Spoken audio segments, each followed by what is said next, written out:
Oi, gente. A gente já tá por aqui. Faltam 3 minutinhos. A gente tá colocando o título, que é Homeschooling, como criar um ambiente de aprendizagem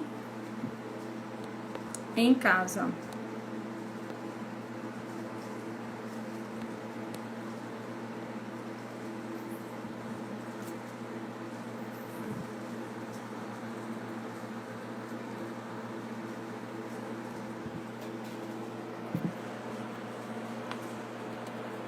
Vamos chamar a Cris, quando ela entrar. Deixa eu tocar aqui. Tocar. Aí, ela entrou.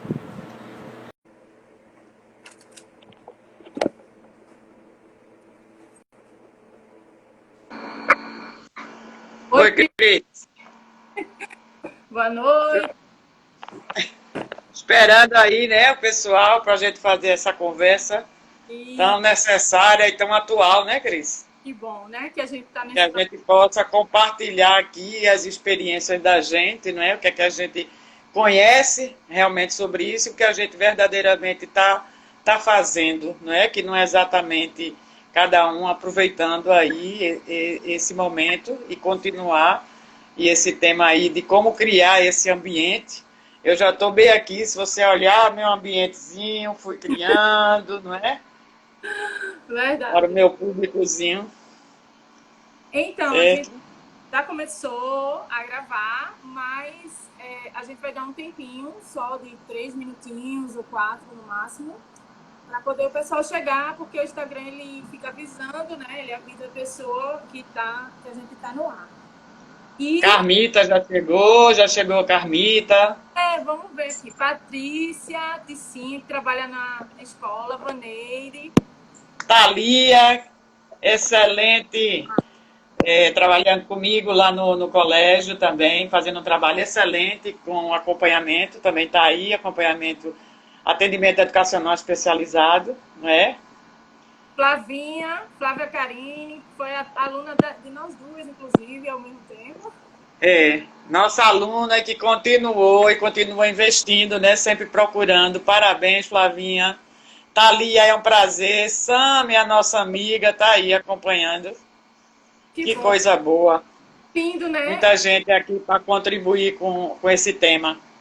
Isso é algo assim para mim, nesse momento de muita emoção, porque ver essas pessoas assim, mesmo que online, né, são tão queridas, quantas coisas a gente já passou, né, nesse ambiente que é tão nosso. Pessoal, só checando também, Sam, morro de saudades de verdade. Só checando se vocês estão escutando bem a minha, a Cristina. Eu vou fazer uma prévia de uma apresentação sobre mim e Cris também vai fazer uma prévia sobre a apresentação que ela faz e das coisas que a gente vinha fazendo e já faz juntas também. Cada um tem seu lado individual e também tem seu lado particular de trabalho e seu lado em comum, né? O nosso lado em comum, na verdade. Oi, pai, meu pai tá aí, Cabral. Obrigada pela participação, Nathalie também. Então, pessoal, eu vou me apresentar previamente para essa área, porque eu escolhi e a gente combinou esse tema, né? Eu vou apresentar o meu currículo em relação a esse tema mais propriamente, porque eu me inventei e reinventei várias vezes nessa área da educação e continuo. Eu sou formada em ciência da computação, minha graduação principal, e minha especialização em tecnologia para a educação. Então, eu tenho mais ou menos uma luta aí de 20 anos para querer falar sobre tecnologia, que ela funciona e como ela deve ser aplicada. E também tenho um mestrado na área de acessibilidade digital para pessoas com dificuldade de aprendizagem, né? Um foco maior em deficiência intelectual. E aí, nesse processo, eu fui convidada durante essa minha vida por Cristina Camaroto para trabalhar com um grupo de alunos com dificuldade de aprendizagem, né? E aí a gente trabalhou bem juntas.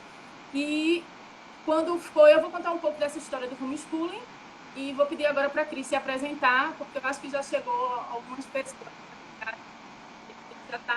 Já começou. Pronto.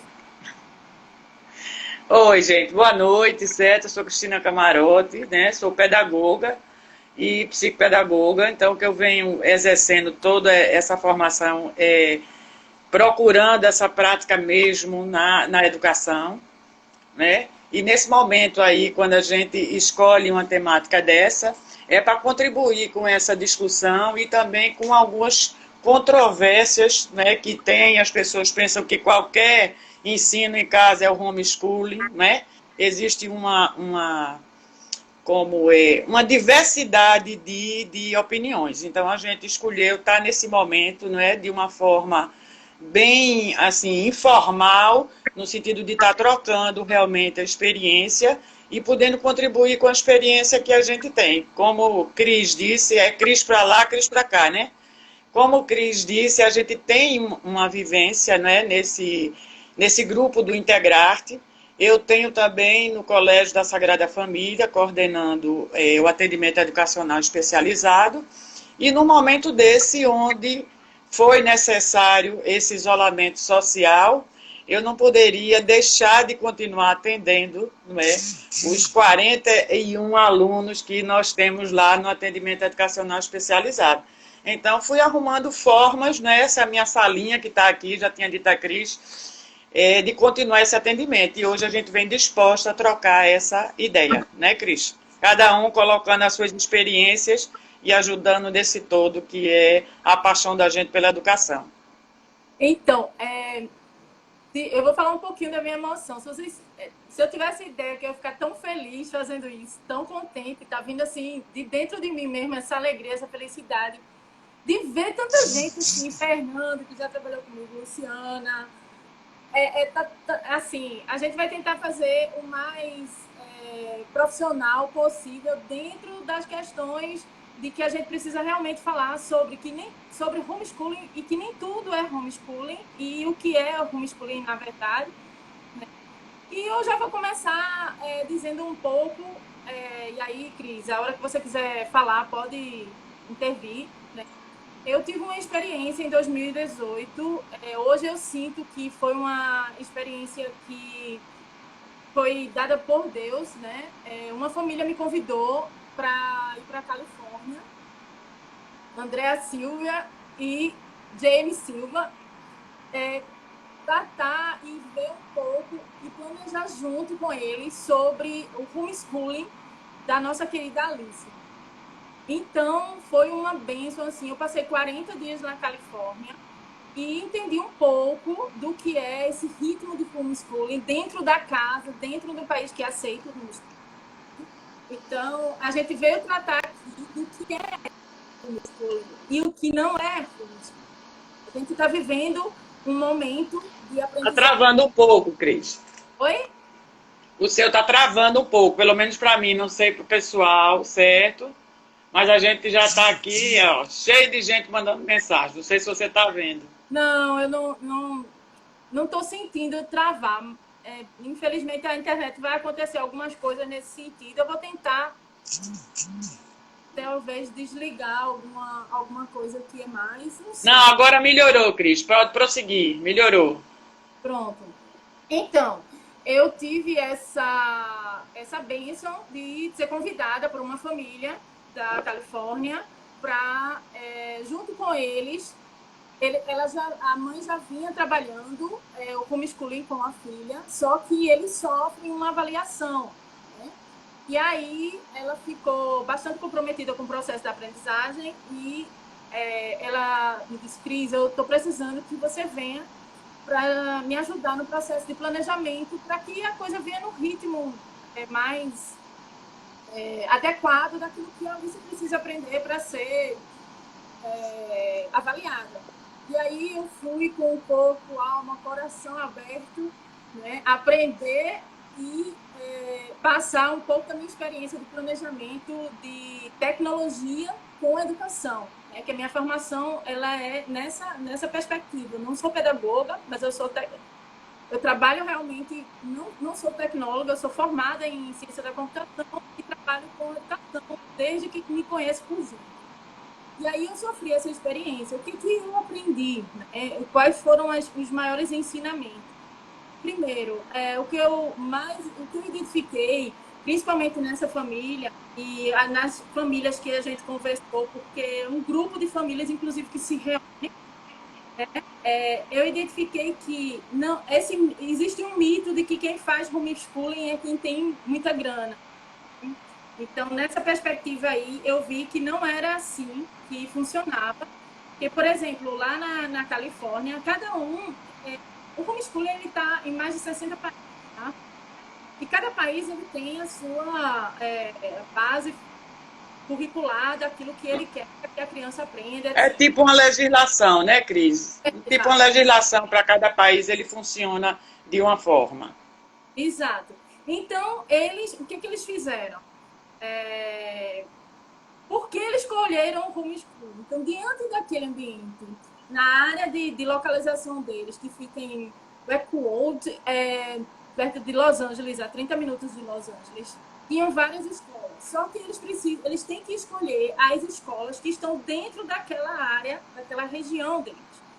E às vezes acontece que as escolas que estão na área que eles precisam escolher não têm um conceito alto, elevado de aprendizagem, nem de adaptação.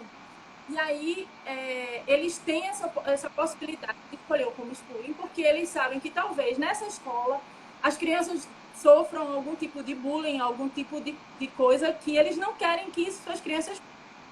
Então, essa é uma informação que eu achei muito importante trazer para vocês, porque a ideia do home, de pessoas ricas, etc. e tal, não é bem assim que funciona. É porque É. determinada região, você sabe que a escola tem um conceito que é baixo, você, como pai, como mãe responsável, e se você tem essa disponibilidade de tratar dessa forma, você vai optar por uma educação mais tranquila na sua casa e em outras situações que o homeschooling ele também não se restringe somente dentro de casa. Isso que fique muito claro, que a aprendizagem e o E planejamento. também é o seguinte, né, Cris? Ele pode ser feito pela própria família e ele pode ser feito a família contratando um professor. Agora, o debate aqui no Brasil, certo? Que está se tornando cada vez, realmente, essa discussão está se tornando mais popular. A gente não tem uma legislação para isso, até porque, pelo Estatuto da Criança e do Adolescente, é dever do Estado e os pais, inclusive, têm que os meninos estarem matriculados, né, na instituição formal de educação, mas isso não invalida que a gente venha discutir diante do que, como circula pelo mundo, não é?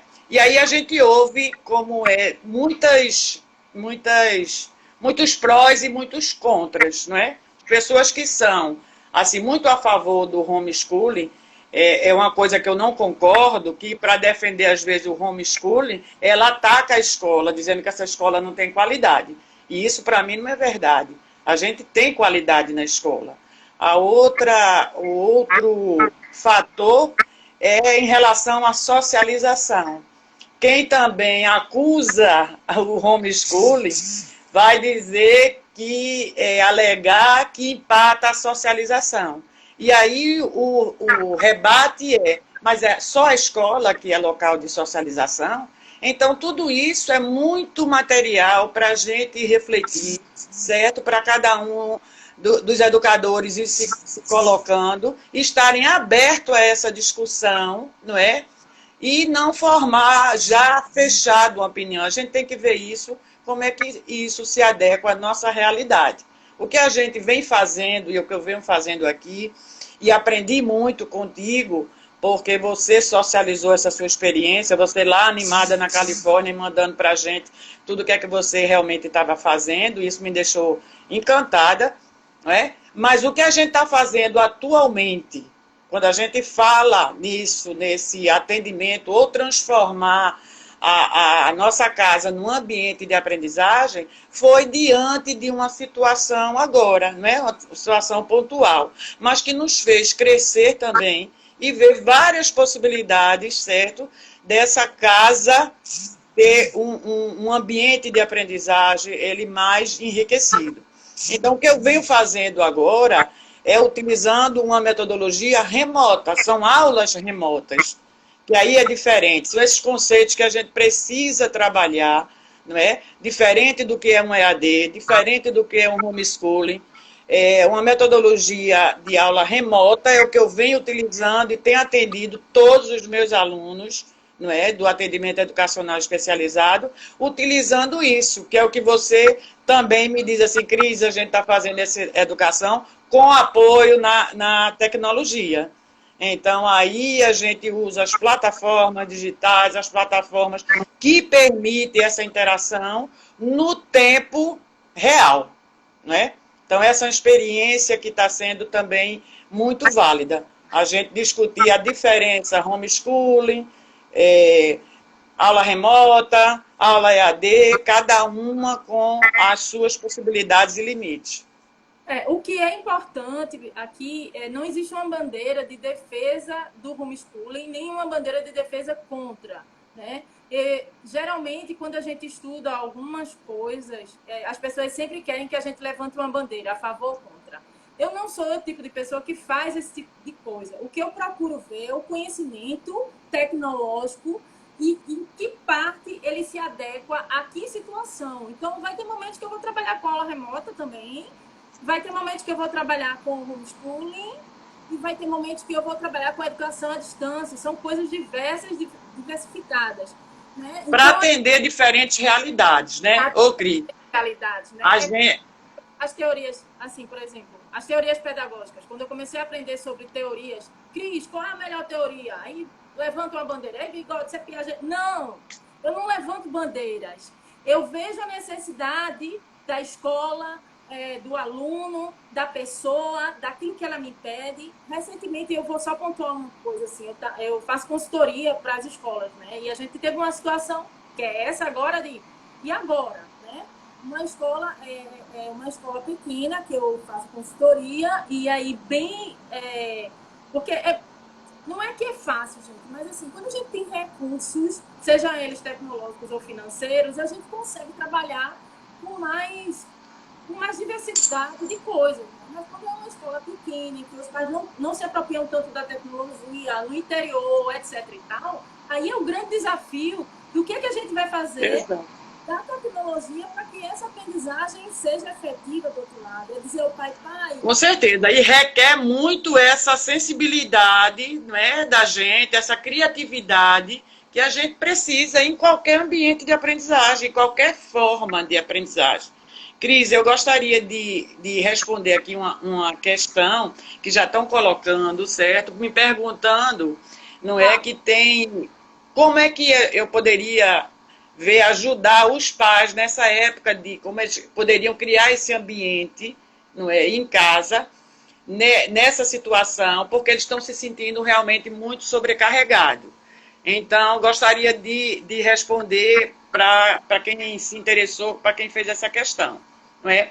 O que a gente fala muito da realidade da gente enquanto profissional, que isso aí já faz parte do dia a dia da gente. É como se eu fosse trazer o meu ambiente de escola e montar em casa. Então, eu compreendo demais a dificuldade e a sobrecarga dos pais, não é? Que, de repente, numa época dessa, que eles também têm trabalhado remotamente, eles têm atendido seu trabalho, também estão no isolamento, e até em termos de material mesmo. Um notebook só em casa, entendeu? 3 filhos, 3 horários de escola diferentes, cada um solicitando. Então, eu me sensibilizo muito, muito. Uma das coisas que eu poderia dizer era também assim o seguinte: olha, gente, façam isso da melhor forma possível, que não fique tão carregado. Nem todas as situações vocês precisam estar direto junto com os filhos. Deixa que ele se vira, deixa que a gente administra isso na hora, certo? Então, não se sintam obrigados a estar tão perto deles. Perto é um presente ausente. Você está ali para alguma coisa, mas não se sobrecarregue. E entre sempre em contato com os profissionais que estão atendendo, para ir colocar isso. Isso é que eu tenho feito, não é? Eu tenho, na mesma hora da aula remota, estou ali com o celular ligado e eles têm a liberdade, vai mandando para mim, estou com dificuldade nisso, caiu minha conexão, todas essas coisas que são possíveis acontecer na hora. Então, a gente pede é que realmente vocês fiquem mais tranquilos, não se sintam assim tão obrigados a dar conta desse conteúdo, porque o que a gente está buscando é dar continuidade a essa aprendizagem, mas tem coisas assim importantíssimas que a gente pode trabalhar e alguns conteúdos desses a gente com certeza vai ter tempo de recuperar quando voltar para o presencial. É isso que eu poderia dizer. Não, é tranquilo. Eu acho que eu também me preocupo bastante com isso, porque muita gente também diz assim, Cris, mas cai a conexão. Gente, vocês não têm ideia de quantas conexões mentais caem em sala de aula quando a gente está dando uma aula, né?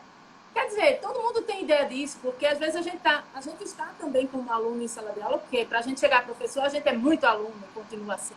Né? Não adianta a gente fugir desse processo professor e aluno. Então, quantas conexões caem em sala de aula quando você está explicando um determinado conceito ou assunto e o cara está pensando lá no problema que teve e a gente às vezes até pelo olhar faz, opa, volta, né? Então aquilo também são isso faz parte, né, da aula, né? É o que a gente diz assim, disciplina em disciplina, não é? Que esse fato de você estar atento ali, apto para a hora da aula, e depois cai por questões também que a neurociência explica, cai um pouco de concentração e a gente busca, entendeu? Chama a atenção dele de uma forma, intercala esse conteúdo com uma brincadeira, com alguma coisa mais assim, para que volte essa atenção, não é? É isso o procedimento.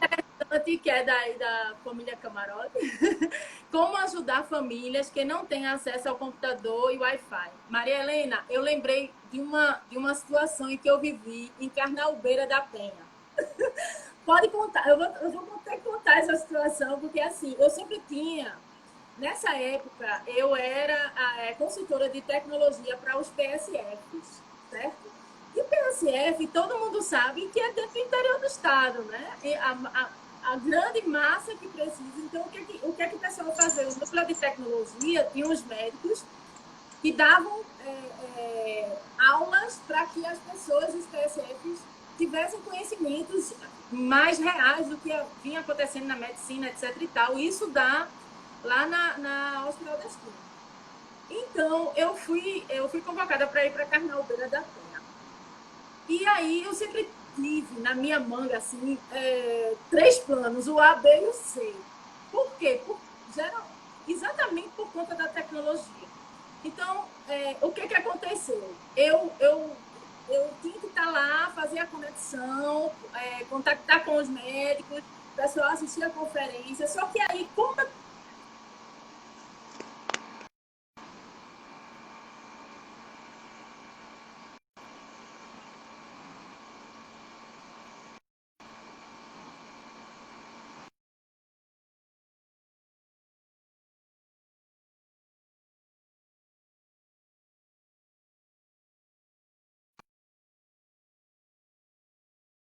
uma mensagenzinha aí.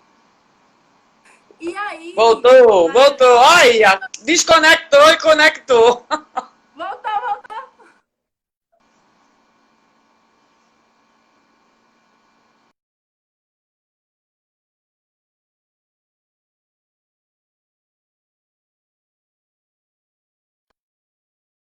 Vamos lá. A tecnologia que a gente tem a favor da gente é papel e lápis. Como é?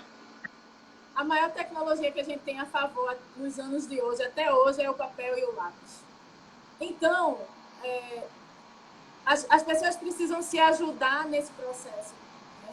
Compartilhar, colaborar, interagir. Tipo, a gente precisa entender que o que a gente está passando agora é um momento em que a gente necessita de colaboração contínua e mútua. Então, antigamente, quando a gente não tinha televisão em casa, O que é que a gente fazia? Eu fiz isso em Japaratinga. Ia para casa do vizinho, ficava na janelinha assim, ó, olhando a televisão do outro, tá? O vizinho dizia, ei, minha filha, né? Então, gente, esse é o momento da gente compartilhar, inclusive a tecnologia. Inclusive a tecnologia. Então, é assim, eu não sei se eu contribuí de alguma forma à sua resposta. Tem resposta que a gente ainda não tem dentro dos processos que a gente está vivendo. Mas é isso. Isso são questões que às vezes tá fora de a gente poder resolver quando se trata de uma coisa realmente assim mais material, não é? Que eu tenho sentido isso e é preocupante.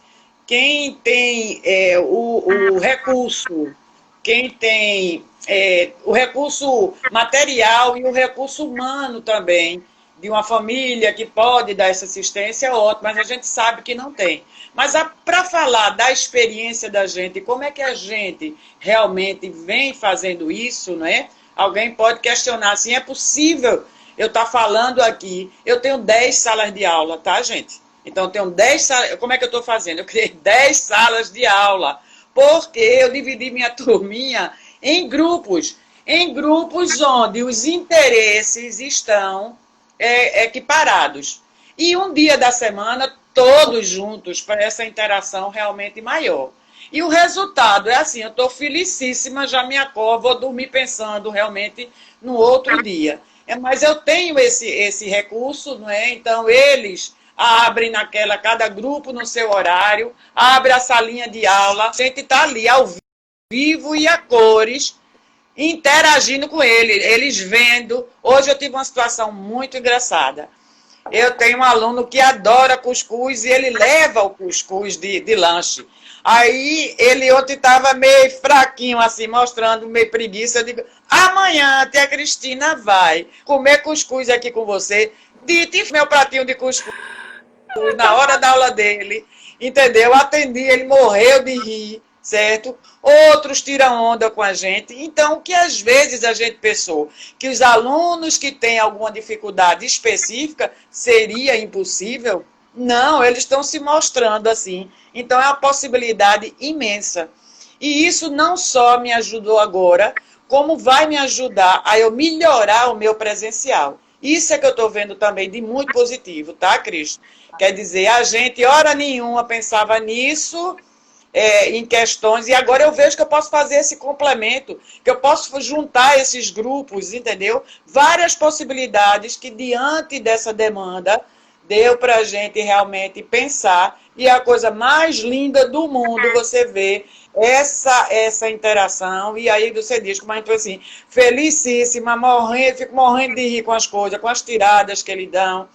Eu achei engraçado também uma outra situação, que eu fui mostrar essa salinha aqui, aí disse assim, olha, Dudinha, tia Cristina está cheia de material para a gente trabalhar. Sabe o que ela fez? Cantou para mim, criança não trabalha, criança... Aí eu digo, eita danada, eu não vou mais nem usar esse termo para quando tiver com eles, porque imediatamente, olha, uma criança que é autista, né? Uma criança que às vezes tem algumas pessoas que ainda não entendem essas possibilidades que ela tem, não é? E graças a Deus, e ela chegou nesse entendimento. Imediatamente, quando eu falei para trabalhar, e ela já veio em cima de mim, né? Com criança, quase que bota o PET, né? O trabalho infantil e o conselho tutelado. Se me ouvisse, eita, tá botando a menina para trabalhar, Cristina. Então, isso é assim, gratificante, não é? E é o que a gente pode passar, pode ajudar. Então, tenho procurado ajudar as famílias, entendeu? Mandando as tarefas antes, eles imprimem. Então, além dessa coisa, achei interessante, quando você fala na tecnologia ainda do papel e do lápis. E a gente faz exatamente isso. Mesmo eles tendo lá, a gente pede que mostre na câmera para a gente quando ele faz alguma coisa. Quando eu vou ler um livro, eu mostro o livrinho que eu vou ler e eles estão vendo essa leitura lúdica, entendeu? Então, é isso. não é? A gente voltar à questão do próprio tema dessa live em relação ao homeschooling, não é? Que existe realmente essa discussão, e a gente também, Cris, passou por uma experiência de ter assistido, não é? Teve uma discussão, você que promoveu também, sobre famílias que querem viajar pelo mundo. Então, alugam, né, ou vendem sua casa e fazem naquele trailer para viajar pelo mundo. Então, ela usa o homeschooling. Exatamente. Então, isso é ótimo. Me fez lembrar uma coisa linda agora, linda agora. O pai dessa família chegou, disse, tirei 2 dias, ia ter um feriado, então a gente ia ficar 5 dias. Ele disse, vamos viajar pela Califórnia. O que é que eu e a Andrea fizemos? Vamos fazer um planejamento de acordo com a viagem. E a Alicia vai aprender a cada momento que ela chegar. Então, a gente chegava no museu, ela aprendia aquilo em cima do que ela estava vivenciando. Com certeza. Exatamente. Teve uma hora que a gente foi visitar como era a Califórnia, que a Califórnia ela tem um sistema de água incrível, assim. Faz 7 anos que não chovia na Califórnia, acho que choveu agora um pouco.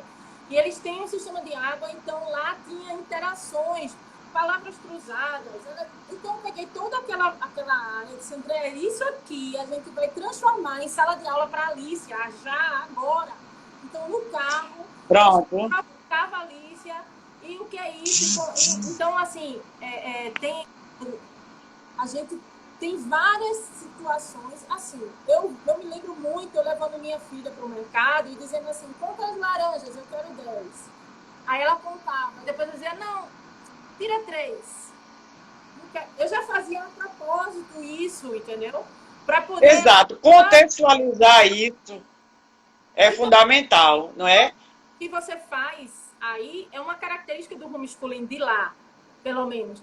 Uma vez por semana, eles têm um convênio com a escola e os pais pagam uma taxa. Eles não pagam a mensalidade, que seria alta para o nível privado, mas eles pagam uma taxa. E uma vez por semana, todos que fazem o homeschooling se reúnem para socializar. Inclusive, fantástico isso. Uma criança com Down, dentro da própria sala de aula, né?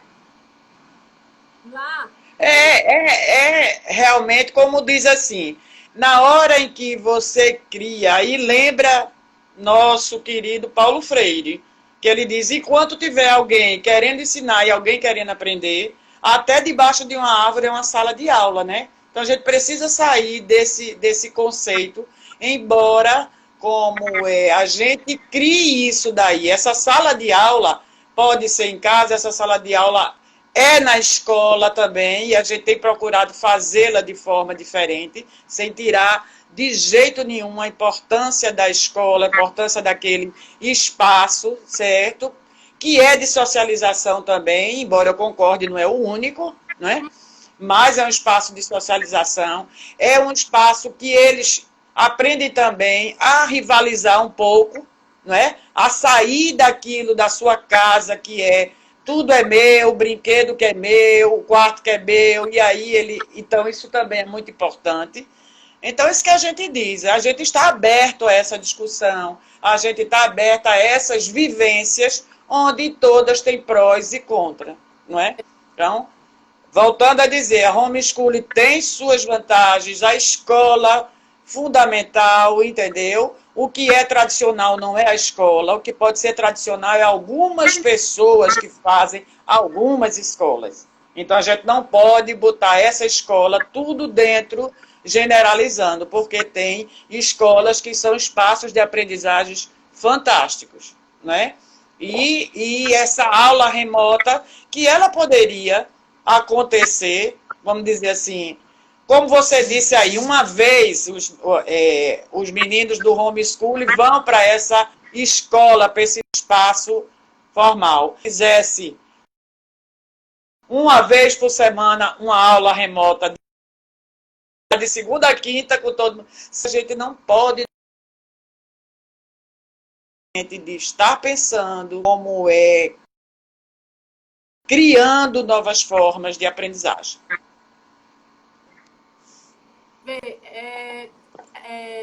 Maria Helena fez outra pergunta aqui bem interessante. Qual seria o melhor horário para fazer o homeschooling? Deveria ser o mesmo horário para não quebrar a rotina? Na questão do homeschooling, Maria Helena, há controvérsias, nisso há controvérsias. Os pais eles podem criar o horário, né? O que eles precisam. Vê, eu vou fazer uma comparação depois para vocês entenderem. Os pais eles podem criar, é necessário uma rotina. Em tudo que eu vejo na minha vida, eu vejo que é necessário um plano e uma rotina. Em geral, agora, e a quebra de rotina também é muito importante para o desacelerar e voltar ao normal. Eu vejo muito isso na minha vida em particular, na educação que eu estou trabalhando, inclusive com meu sobrinho agora de 4 anos, que a escola está com algumas informações. Mas a gente que é da área de TI, a gente já tem isso muito, que é na área de tecnologia de informação, a gente já tem isso muito arraigado na gente, que a gente precisa cumprir as competências, né? Então, se o teu horário... Eu tenho várias circunstâncias. Há controvérsias de verdade. Depende muito do ritmo da criança, de como ela é. Mas se a gente também particularizar e particionar muito isso, fica uma situação muito difícil de atender, porque a gente tem vários temperamentos dentro de casa. Tem que ser muito confortável para a rotina da família, entendeu? Então, a família vai adaptar isso a seu modo de vida. Então, se a família acredita que essa rotina ela deve ser preservada, ela pode separar. Se ela achar que pode fracionar esse estudo em várias partes do dia, tranquilo. Tem que ser uma coisa que fique realmente confortável, né? E que ela desempenhe realmente o seu papel. E, independente disso, como já foi falado, qualquer outra hora onde você possa contextualizar alguns assuntos com essa vivência é fundamental. Deixa eu dizer, uma das questões que já me foram colocadas foi a questão que, quando esse homeschooling ele é feito pela família, é obrigado que a família entenda de todos os assuntos, não é? Então, o que é que a gente vê? Não, é impossível a gente dominar realmente tudo. Então, o conselho é que quem optar por isso tem que estudar junto, tem que procurar e estudar junto, não é, com eles. Ou também pode ser dividido em algumas disciplinas que você domina e outras você pode contratar, como Cris foi contratada lá na Califórnia, não é? Então, era um homeschooling, mas ela é quem era a professora. Então, isso aí diverge realmente muito e tem que ser de acordo com cada situação. Ô, Cris, só uma observação. Eu trabalhava o sentido do planejamento e da rotina da criança e como criar o ambiente, entendeu? Mas, ao mesmo tempo, eu preparava a Andréa para determinadas situações que ela devia trabalhar com a Alicia. Mas quem ficou sendo a professora, de fato, foi ela. Eu fiquei na retaguarda, coordenando os processos do que ela fazia, reorientando, a partir das várias experiências que a gente teve, que são extraordinárias com os meninos lá na Integrarte, né? Tem, a partir das várias situações que a gente tinha que criar e recriar, inventar e reinventar, por causa de recursos, por causa de limitações de inteligência, déficit, ou que seja lá, ou por causa de... Você ficou assessorando e aprontou ela para isso e ficou dando esse atendimento, porque a opção dela foi essa, não é? Ter inicialmente, você deixar encaminhado e ela como mãe continuar. Não é? Eu tenho essa dificuldade, não é dificuldade, é essas alternativas. Por exemplo, tem mães que estão trabalhando e que mesmo nesse meu atendimento agora, né, da aula remota, dessa metodologia de aula remota, eu adequar aos horários delas. Então, quando eu fiz os grupos, eu atentei também para isso. Então, tem mãe que está precisando sair mesmo para trabalhar. Então, ela está conseguindo sair só às 9 horas. Então, antes das 9 horas é que eu coloco a aula dessa criança, desse adolescente, entendeu? Então, tem que ir, como vendo de acordo com a realidade e adaptando. Vê como a gente é amarrado a alguns processos. Por que a criança precisa sentar para aprender? Onde é que está escrito? Quem foi que disse que a criança tem que estar sentada? Se a gente fosse depender disso no Integrar, a gente ensinava? Quando o Cris está falando no Integrarte, não é? É bom que explique o que é essa ONG que a gente trabalha, não é? Que temos lá 40 e poucos alunos, isso já é um grupo que tem há 22 anos, não é? Que a gente está à frente, que é para crianças com déficit intelectual, prioritariamente, não é? E o número maior que tem é com síndrome de Down, mas que justamente a gente faz uma educação não formal, ou seja, todas as tardes a gente tem oficinas com eles, e aí é onde Cris tinha oficina de informática, eu sou supervisora do projeto e tenho também uma sala de psicopedagogia lá, e aí faço atendimento a eles e também circulo por todas as outras oficinas, principalmente agora, agora não nesse momento, estou tendo ultimamente numa revisão que a gente fez de planejamento, que era necessário mais interdisciplinaridade entre as oficinas. Então, como eu estudo e foco muito a questão do lúdico, do jogo e tudo, então a gente está utilizando muito. Então, eu tenho ido para as oficinas e trabalhado com a professora que dá matemática, com a professora que dá português, fazendo esse atendimento conjunto, nesse viés psicopedagógico, certo? Através de jogos e de brincadeiras, ou seja, através do lúdico. Então, aí aquela história, velha história, por que a criança precisa... Vê como é que a gente está amarrado a esses processos. Por exemplo, uma mãe chegou para mim e disse assim, Cris, eu não consigo fazer meus filhos sentar. Tá, você tem como separar um espaço na parede da sua casa para colocar ou um quadro, ou que você tenha lá nessa parede um azulejo que, gente, pintou com piloto em azulejo, sai com álcool. Né? Pelo amor de Deus, tem gente que cria um drama porque a criança risca na cerâmica. Tá? Então, assim, você tem um ambiente na sua casa em que ele, em pé, consiga fazer... Mas também é necessário, né, Cris? A questão também do limite, que esse limite é construtivo, não é? De determinadas coisas, a gente tem que ver isso por conta do desenvolvimento deles e na sociedade e no convívio, ele não vai fazer tudo que ele quer, na hora que ele quer, do jeito que ele quer. Então é necessário que a gente discuta também isso.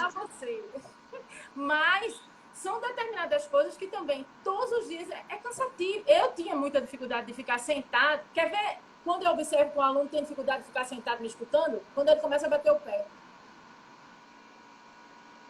Esse cara está correndo dali de alguma forma, ele está se expressando no corpo, ele está expressando no corpo dele que alguma coisa ali está precisando ter mais movimento. Certo. O que é que a gente recomenda? O que é necessário, não é? Isso que eu digo assim, sempre explique em aula de didática, de questão com formação de professores, é que respeite as etapas de desenvolvimento. Então, a dinâmica tem que ser diferente de uma criança que é de 6 anos, daqui é de 8, entendeu? Então, a gente tem fundamentação teórica demais para a gente estudar, né? Tem Piaget com as fases de desenvolvimento, para que a gente justamente proponha atividades adequadas para cada público, realmente para cada idade. Aí uma das coisas a gente tem aulas que foram programadas dentro do sistema educacional da gente, aulas de 45, 50 minutos. Isso não foi feito aleatoriamente. Isso foi através de estudo da neurolinguística que realmente vê o tempo de concentração e tudo. Então, a gente sempre indica que a cada intervalo desse, você proponha uma atividade onde ele possa se levantar da cadeira, onde ele possa beber uma água e voltar. Coisa de poucos minutos, que às vezes, algumas exigências, vai perder 5 minutos, não. Ele vai ganhar, porque quando ele volta, essa concentração, a apreensão dele de conteúdo, de qualquer coisa que a gente esteja trabalhando, é bem maior. do que permanecer insistindo ali, porque nem a gente aguenta, nem a gente realmente aguenta. Eu digo às minhas alunas, e eu compreendo, e mesmo isso já no ensino superior, que para mim, que estou dando aula ali, construindo aula com elas, mas eu estou em pé, eu me levanto, ando sobre a sala, falo um, falo com o outro, e eu não exijo que minhas alunas todas fiquem sentadas, não. Queira se levantar um pouquinho, dar uma paradinha, faz, entendeu? É isso que a gente precisa viver isso, e para isso eu estou didática. Para ver ainda possibilidades melhores de se trabalhar na sala de aula e eu poder passar tanto para quem está se formando como para a equipe que eu coordeno, estudando exatamente essa neurodidática. Ainda nesse processo que eu mais me agarro a você, né? Que eu preciso de você dessas suas habilidades assim, pedagógicas, que são coisas que eu ainda vou aprendendo quando eu vou conversando, etc. e tal, porque a minha formação é muito dinâmica, muito interativa, muito ativa, então esses processos ainda me faltam. Mas aí, voltando para a questão de como criar um ambiente de aprendizagem em casa, esse ambiente de aprendizagem, ele vai desde como você cria, por exemplo, colocar uma mesa, por mais simples que seja, uma cadeira, que aquela criança saia... Porque o que a gente fez lá? A gente criou numa salinha uma parte, e colocou coisas de escola, assim como a Cristina Camarão nos mostra aí o tão lindo... Então, assim, criar isso ajuda o cérebro da gente saber que na hora que a gente vai sentar ali, a gente vai trabalhar com a aprendizagem, vai fazer as coisas. Eu, por exemplo, eu não dou conta de fazer, por exemplo, uma live sem me arrumar. Para mim é um trabalho. Então, assim, por mais que tô à vontade, estou em casa, eu tenho uns rituais em que meu cérebro precisa saber que eu uso determinado tipo de roupa para dormir. Eu uso determinado tipo de roupa para trabalhar. Eu tenho isso. Eu preciso disso. Então, diante disso, na minha perspectiva e no meu olhar, eu acho e acredito que esse ambiente ele pode ser criado, por mais simples que seja, mas que seja aquele lugar e aquela situação para que a criança sinta que na hora, ou a criança ou a adulta, etc., sinta que na hora que vai fazer determinada coisa. Mesmo assim, um paninho para fazer uma academia, ou um tapete, ou alguma coisa que tenha, né? Um recurso que tenha. Mas criar condições de você olhar para aquele local e dizer, esse ambiente aqui é o ambiente que eu durmo, esse ambiente...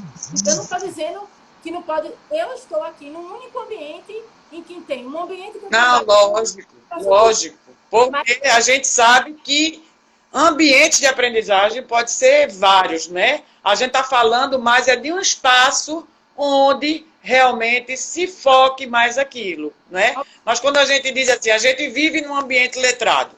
Quando a gente diz isso, que vive num ambiente letrado, quando a gente está trabalhando com princípios de alfabetização, com letramento, e justifica isso, é porque o mundo, porque eu estou no supermercado e tem produtos que têm rótulos, e nesses rótulos, então, passo na rua e tem os outdoor, quer dizer, tudo isso é ambiente letrado.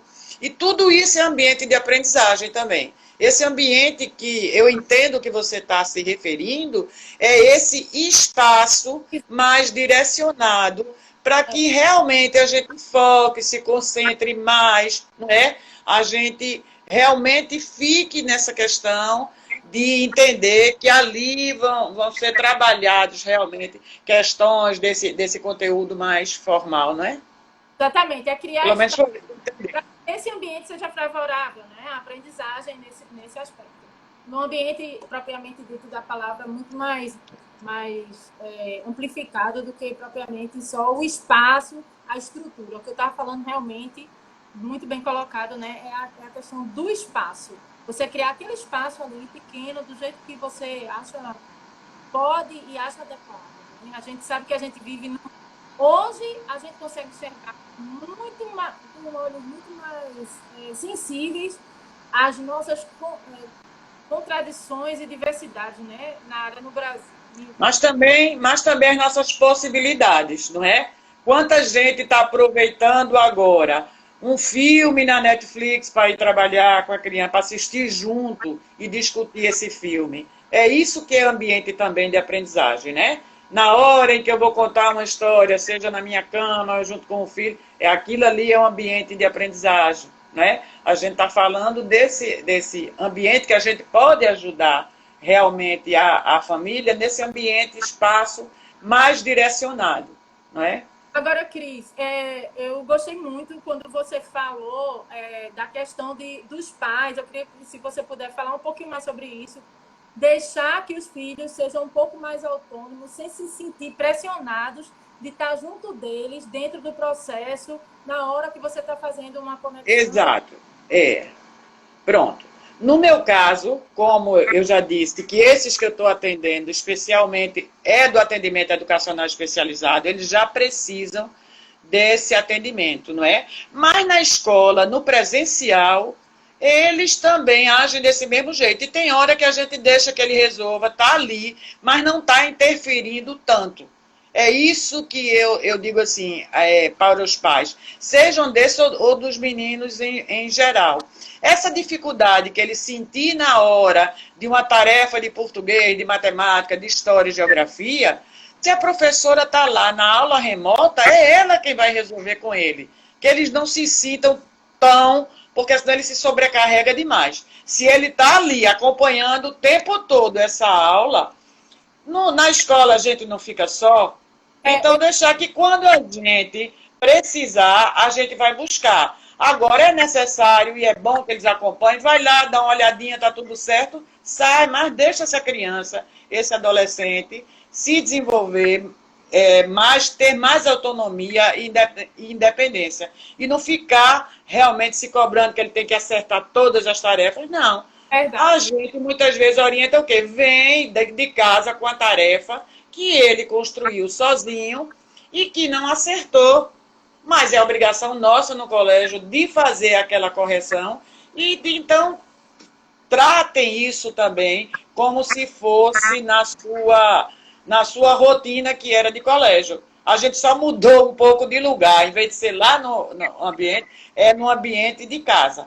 Então acompanhem, mas não se sintam, não é, assim, com muita atenção e com muita obrigação de estar às 24 horas no ar, não.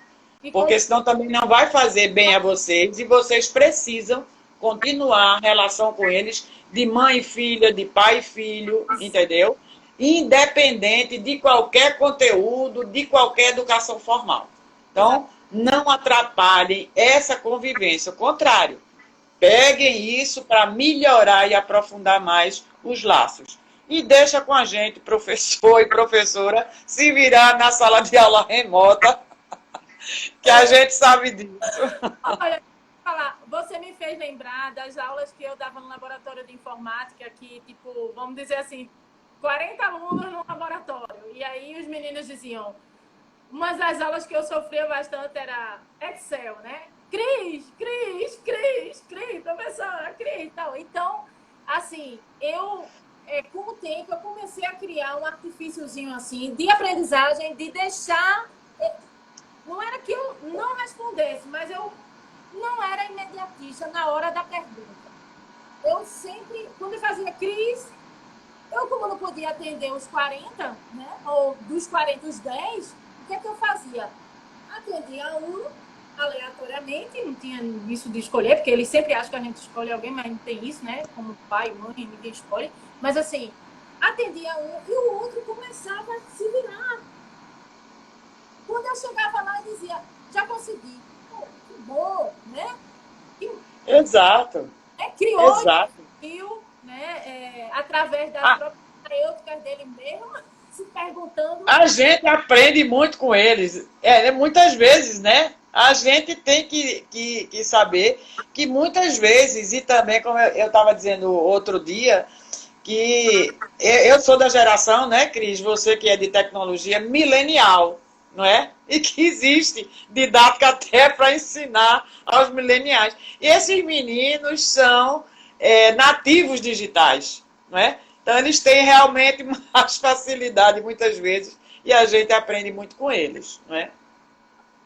Cris, mas assim, nem querendo puxar a sardinha para o seu lado, já puxando, mesmo com todo o conhecimento, por exemplo, eu mexo com tecnologia, meu Deus, faz mais de 20 anos que eu trabalho com tecnologia. Eu fui precursora da época da tecnologia que o aparelho era preto e branco, então, por favor, né?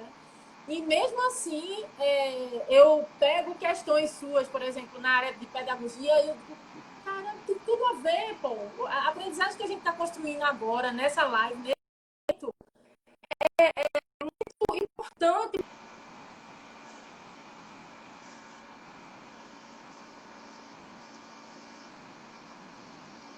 Assim, eu estou passando por isso enquanto É isso que a gente faz, né? Por isso que, assim, eu recebi, assim, através dessa divulgação, e alguns alunos e alunas, se a gente poderia, não é, promover um curso sobre isso, onde juntasse essa tecnologia, mas na base dos princípios pedagógicos, entendeu? Então, como a gente já tinha pensado nisso, e contribuir com a construção desse ambiente de aprendizagem, ou dessa sala de aula em casa, ou dessa tecnologia e metodologia de aula remota, certo? Eu disse a eles que, com certeza, brevemente a gente já está lançando esse curso que pode contribuir com isso, não é? Você com sua tecnologia, eu com a minha pedagogia, com a minha psicopedagogia, não é? Ao mesmo tempo, você com sua pedagogia também, que todos nós temos um pouco, e ouvindo, né, pares nossos, e a interação com... Já vi que tem aqui psicólogo, psicanalista assistindo aí, que podem contribuir nessa relação melhor com esse outro, né?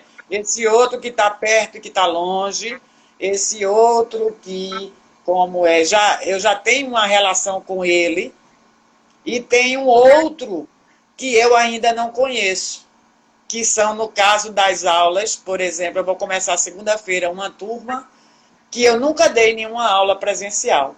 Então, o único contato é uma turma de pós, então é um módulo de pós-graduação. Então, assim, eu não conheço eles no presencial.